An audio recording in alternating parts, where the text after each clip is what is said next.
of Sandy Hill-Pittman, Everest's socialite climber. She was involved in the 1996 tragedy that killed 8 climbers. We reveal the dark, shocking truth about this incident. Let's dive into the story. Humans weren't made for high places. You'll get sick from the thin air if you stay too high for too long. That's why climbers call all peaks above 26,000 feet the death zone. Mount Everest is one of the deadliest, standing at 29,028 feet. So when Sandy Hill-Pittman reached the very top around 2:30 p.m. on May 10th, she didn't waste any time celebrating, even though it was something she had wanted to do her whole life.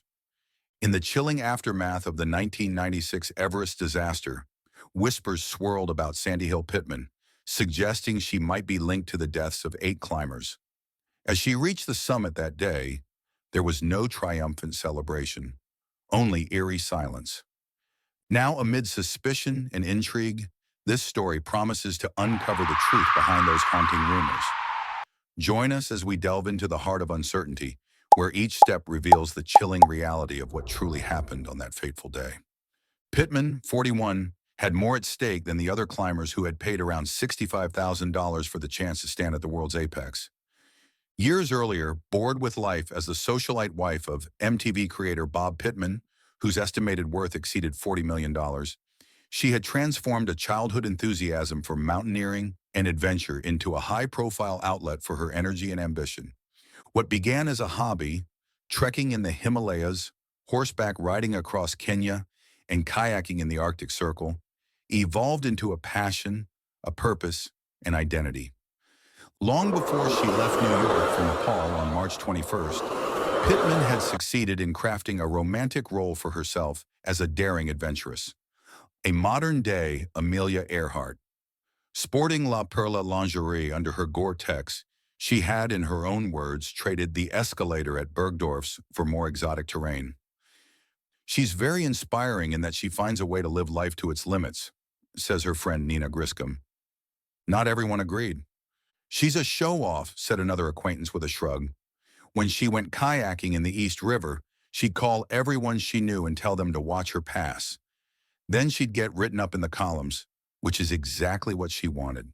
She was a beautiful California girl with a lot of chutzpah. Everest was the final peak in Pittman's grand plan to become the third woman in history to scale the 7 summits, the highest mountains on each continent. The experience would provide an operatic finale to her book in progress, already titled Summits of My Soul, and bring her one step closer to realizing her dream of becoming a sportswoman with media tie-ins, the Martha Stewart of mountaineering. A tireless promoter, Pittman tackled publicity with the same zeal she applied to her demanding training regimen, which included running up the 26 flights of her Central Park West apartment 8 times daily. That's 208 flights.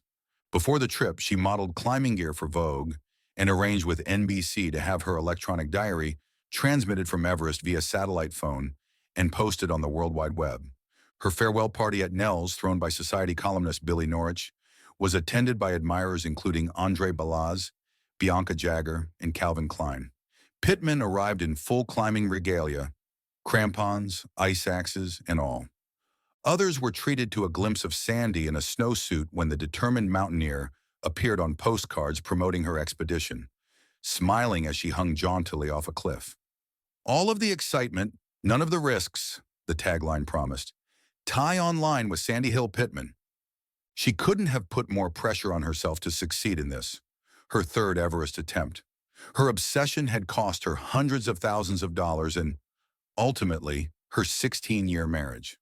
In October, her husband moved out and became involved with Veronique Chawa, the estranged wife of David Breeshears, a climber with whom Sandy had previously attempted to scale the Kangshung face of Everest in 1994. For months, Pittman agonized over her marriage and whether to leave her 12-year-old son, Bo, for the 2.5-month Everest expedition amid a divorce. At the last minute, however, she accepted an offer to join an expedition with an empty slot. Leaving her son in the care of her mother, she set out once again to conquer the mountain.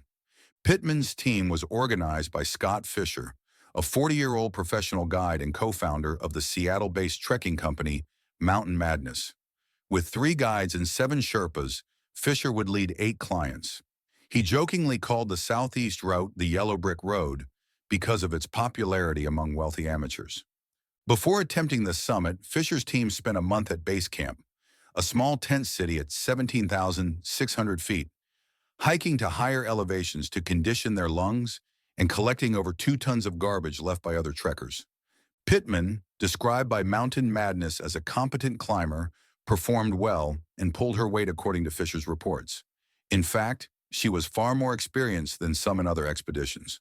May 10th, the anniversary of the previous record, when 37 climbers reached the summit, was chosen as the day for the final ascent. The night before the climb, about 24 mountaineers from 3 groups, Fischer's team, a New Zealand team, and a Taiwanese team, gathered under a clear, moonlit sky. When Sandy Hill-Pittman finally hauled herself to the world's highest vantage the next afternoon, she jubilantly exchanged high fives with the climbers, already crowding the peak. When assistant guide Neil Beitelman saw her, he raised his arms in victory. Because of the bulky oxygen mass, no one could speak much. Later, Pittman said that looking down from 6 miles high, she could actually see the curve of the earth. But reaching the summit is only half the journey, and most accidents happen on the way down. Pittman was already exhausted. Observers said she had to be short-roped by a Sherpa on the way up, and she was the last client in her group to reach the summit, with Fischer following as the rear guide. She barely had time to snap a few photos. No one remembers if she buried the small cross necklace she'd custom-made for that moment. Fortunately, she descended quickly, but the climbers behind her weren't so lucky. Makalu Gao, a Taiwanese climber, was found half frozen the following day and rescued in one of the highest helicopter extractions ever attempted. Fischer and Rob Hall, the New Zealand expedition leader who stopped to help his client Doug Hansen, would not survive. Pittman continued to fade on the way down. Charlotte Fox, an experienced climber who had brought her boyfriend and fellow Snowmass Ski Patrol member Tim Madsen, kept an eye on her. "I focused on trying to help her," recalls Fox, who had become friends with Pittman on a previous expedition.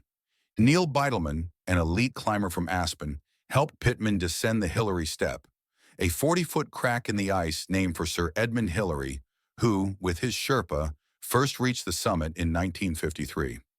"Sandy got her crampons tangled in the rope," he recalled. "I was worried. She was stumbling and had her ice axe in the wrong hand." He walked with her to the south summit, stopping to check on the others. When he started down 20 minutes later, he saw Fox standing over Sandy, waving a hypodermic needle. Pittman was lying face down. Fox had just given her a shot of dexamethasone, unzipping the back of her suit and jabbing the needle through her clothes. The drug, an anti-inflammatory with amphetamine-like effects, is used only as a last resort. But Pittman had asked for it. She was completely exhausted. Beitelman then asked Danish climber Lena Gammelgaard to trade oxygen tanks with Sandy, whose bottle was running low. Her oxygen flow rate was set high, which felt like a jolt of adrenaline.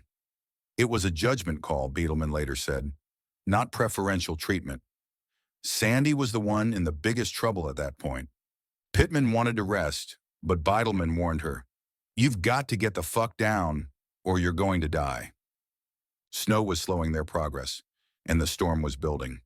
They were still 3 hours from Camp 4, located on the small saddle called the South Col. Beitelman clipped himself to Sandy's harness and began sliding down the fixed lines, dragging her along. "We were on the edge," he said. "If she'd been alone, she wouldn't have made it." By then, Sandy had used every ounce of strength she had. As the storm hit full force, the temperature plummeted. The group, Beitelman, Pittman, Fox, Madsen, Gammelgaard, and Cleve Schoening, was caught in a whiteout. The wind howled like a living creature, ripping at their gear and erasing the ropes. The climbers could barely see their boots. Panic began to set in. Somewhere near the South Col, Beitelman realized they were lost. The group huddled together and sat down in the snow. The only choice they had. Moving blindly meant death. Staying meant freezing. Hours passed. Then came the night. It was a night of horror. One by one, climbers began collapsing, their oxygen gone, their minds slipping into hypoxia. Sandy's lips turned blue. Frost covered her face. Her body was shutting down. Charlotte Fox later recalled that she could hear Sandy whispering incoherently, sometimes praying, sometimes begging to move. When dawn finally broke, the storm eased just enough for Beidelman to attempt the impossible. He would leave the group to find help. Frostbitten and delirious, he stumbled down toward Camp 4.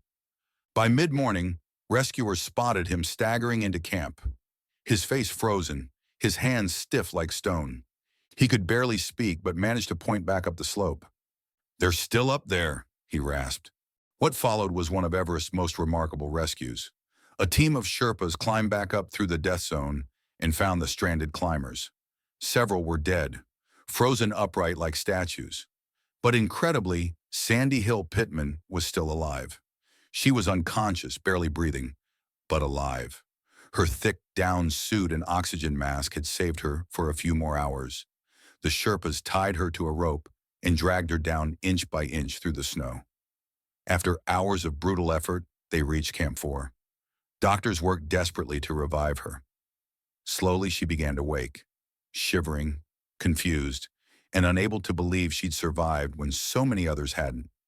Not everyone was so lucky. Scott Fischer, the man who had organized the expedition, was still high above, dying near the summit. His body was never recovered. When the survivors finally returned to base camp, the world was already calling it the Everest disaster. 8 climbers were dead, one of the darkest days in Everest's history. But as the world searched for answers, the media turned their gaze towards Sandy Hill-Pittman. Some saw her as a symbol of courage and survival. Others painted her as a privileged socialite who didn't belong on the mountain. Reporters accused her of slowing the team down, claiming her satellite phone and media ties distracted from safety. But those who were there told a different story, that Sandy had climbed hard, carried her weight, and nearly died like everyone else. Still, public opinion was cruel. Headlines called her Everest's socialite survivor. Some accused her of seeking fame instead of adventure. Sandy later said, "They needed someone to blame. I lived, and that made me the target." Her dream of becoming the Martha Stewart of mountaineering had turned into a nightmare of guilt and criticism.